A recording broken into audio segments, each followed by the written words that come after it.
Vídeo de hoje do canal do Nicola repleto de informações bem importantes.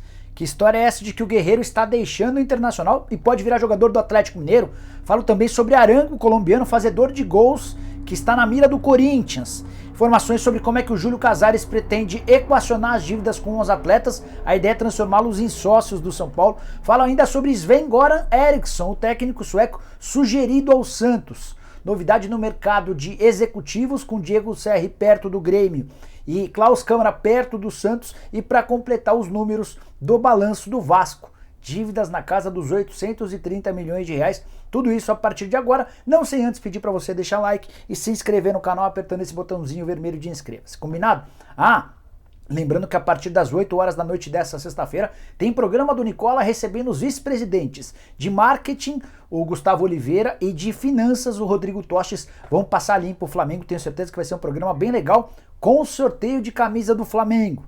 Entre lá para participar, tenho certeza que você vai curtir. Bom, bora te atualizar sobre o mercado de executivos, que andou bastante agitado nessa sexta-feira. O Grêmio tem conversas avançadas para transformar o Diego Serri em seu novo diretor executivo de futebol. Serri, que trabalhou durante muito tempo no Bahia, foi pretendido por vários clubes brasileiros, entre eles o Palmeiras, está desempregado há alguns meses e está bem perto de um acordo com o Grêmio.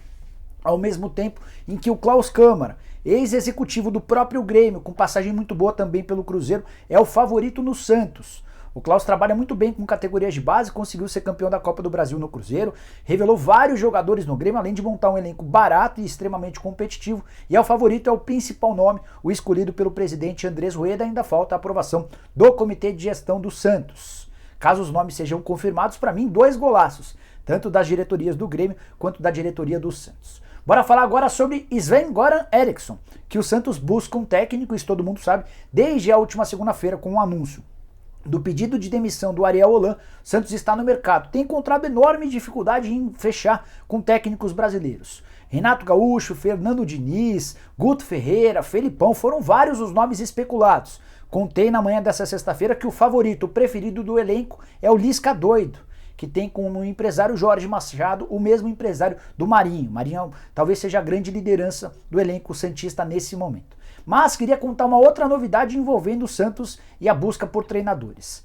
Nos últimos dias foi oferecido o nome do Sven-Göran Eriksson, ex-técnico sueco de vários times gigantes, do Manchester City, do Benfica, de seleção inglesa, cara com um currículo enorme, disputou Copa do Mundo, enfim, é um dos grandes nomes entre os técnicos à disposição no mundo. Ele quer trabalhar no Brasil já há bastante tempo e dessa vez, ao que parece, o projeto pode ser bem mais viável de trazê-lo. O grande problema sempre foi contratá-lo, levando em consideração que o euro vale muito mais que a nossa moeda. Mas, quando o nome dele foi sugerido ao Santos, sugeriu-se também que um fundo internacional possa ajudar no pagamento dos salários. Dessa maneira, caberia ao Santos apenas quitar uma parte dos salários, vencimentos bem menores, algo na casa de 20%. Ficariam sob responsabilidade do Santos, os outros 80% sob responsabilidade desse fundo internacional. Pro Santos, o Sven-Göran Eriksson custaria menos, por exemplo, do que custavam o Ariel Holan e toda a sua comissão técnica. O argentino e seus auxiliares custavam 550 mil por mês. O Santos, caso opte por fechar com o Eriksson, vai desembolsar cerca de 300 a 400 mil mensais. Todo o restante vai ficar a cargo desse fundo de investimento que gostaria de ter o Eriksson no futebol brasileiro. Treinador dos mais experientes, com vários trabalhos na revelação de atletas da base. Resta saber como é que o Santos vai ver essa possibilidade. A ideia no Peixe era de contratar um treinador brasileiro, mas achei no mínimo curioso e quis dividir essa informação com vocês. Bora falar agora sobre o Vasco da Gama, que anunciou nessa sexta-feira de forma bem ampla e limpa, cristalina, clara, suas contas a respeito de 2020. Foi convocada uma reunião online, uma apresentação online, em que o Adriano, que é o vice-presidente de finanças, o Adriano Mendes, um dos caras mais respeitados do mercado, passou a limpo tudo que está rolando no Vasco. E a dívida do Vasco hoje, a dívida líquida é de 832 milhões de reais. O Adriano tratou essa dívida da seguinte maneira, abre aspas: é uma dívida muito alta, é um patamar muito ruim, mas o pior não é só ser grande, é o desafio de ela vencer a dívida 315 milhões no curto prazo. Estamos falando de 40% vencendo nesse ano de 2021. Então a grande preocupação do Vasco é com a queda da receita e com uma série de pagamentos que precisam ser feitos no curto prazo. Receita do Vasco em 2020 foi de 192 milhões de reais. O problema é que as despesas ficaram na casa dos 250 milhões de reais, um déficit no exercício superior a 60 milhões de reais. A grande preocupação com isso era reduzir custos, até porque o Vasco vai ter receitas menores em 2021 com uma queda para a segunda divisão. A perda nos direitos de transmissão vai ser enorme. E a estimativa é de que o Vasco tenha uma receita na casa dos 100 milhões de reais. Se continuasse gastando 250 milhões como no ano passado, fecharia com um prejuízo de 150 milhões. Também por isso foram demitidos recentemente 186 funcionários e a ideia é que essas demissões em massa garantam uma redução, uma economia de 40 milhões de reais por ano. O elenco do Vasco também passou por um processo de reformulação, já está 50% mais barato por mês e a ideia é que reduza ainda mais a partir das próximas semanas. Vasco com uma missão bem delicada de reconstrução, mas jogando de forma bem transparente, o que é muito positivo. O torcedor vascaíno precisa entender direitinho o contexto do clube.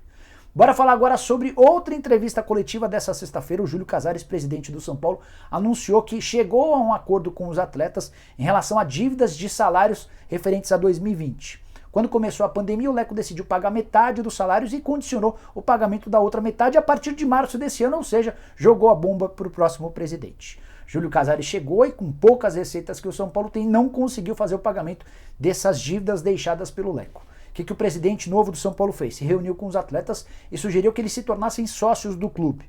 A partir de agora, todas as receitas que entrarem vão ter uma participação percentual sendo destinado aos jogadores. O Júlio Casares descreveu essa parceria da seguinte maneira, abre aspas: abrimos para os atletas a chance de serem nossos sócios em futuras receitas. Quando retornar a bilheteria, um percentual vai para esse bolsão dos jogadores. Com a chegada de um novo patrocínio, um percentual X vai para ser liquidado nesse bolsão.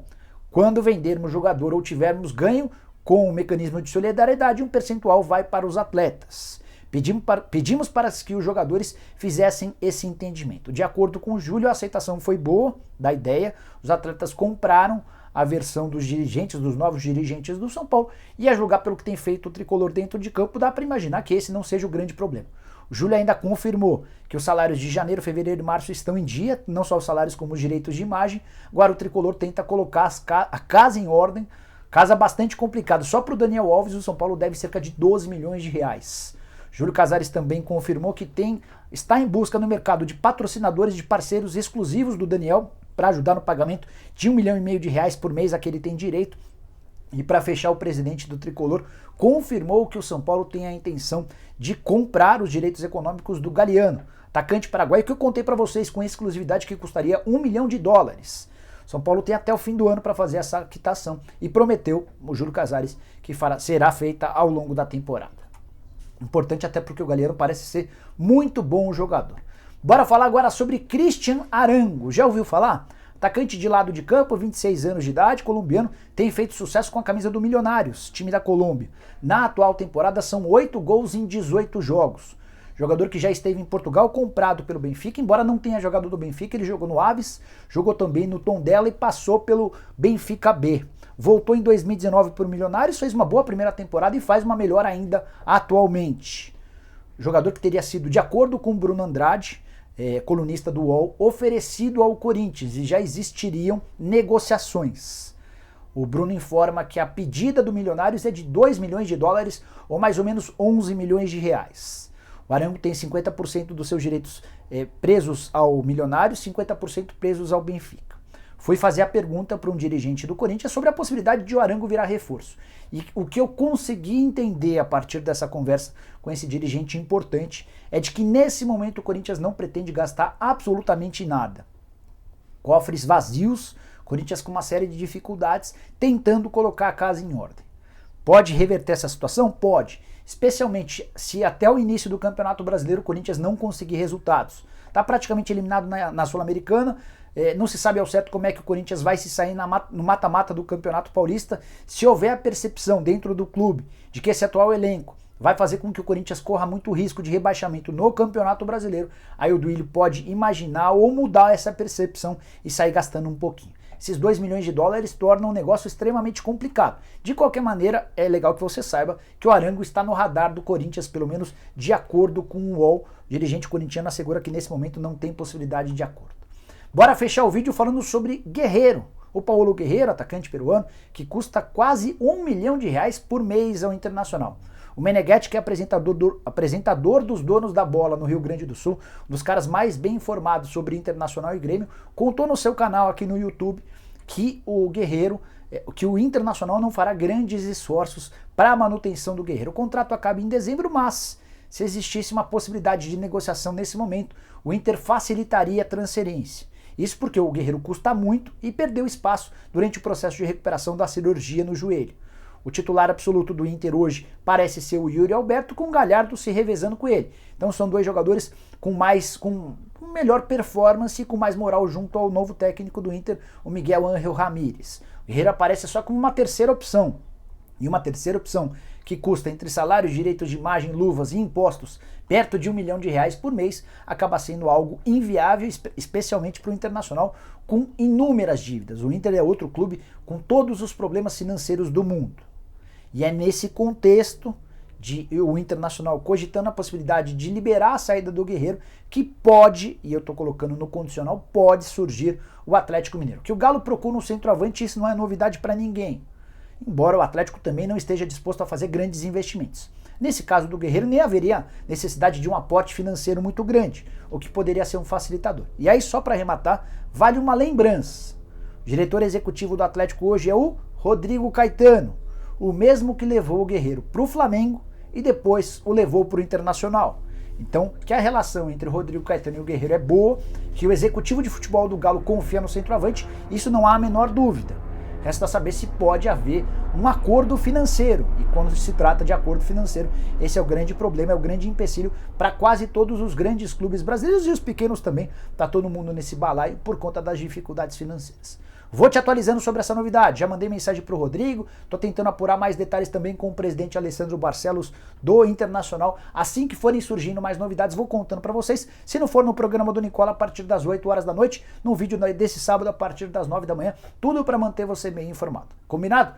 Gente, se vê. Espero por vocês a partir das 8 horas no programa do Nicola valendo camisa oficial do Flamengo. Se curtiu o vídeo, não se esqueça de deixar like. Se você ainda não se inscreveu no canal, não acredito, aperta esse botãozinho vermelho de inscreva-se e dá esse moral pra gente, beleza? Vou deixar na descrição do vídeo um link para que você possa também virar membro do canal do Nicola e passar a ter direito a uma série de vantagens. Combinado? A gente se vê. Tchau, tchau!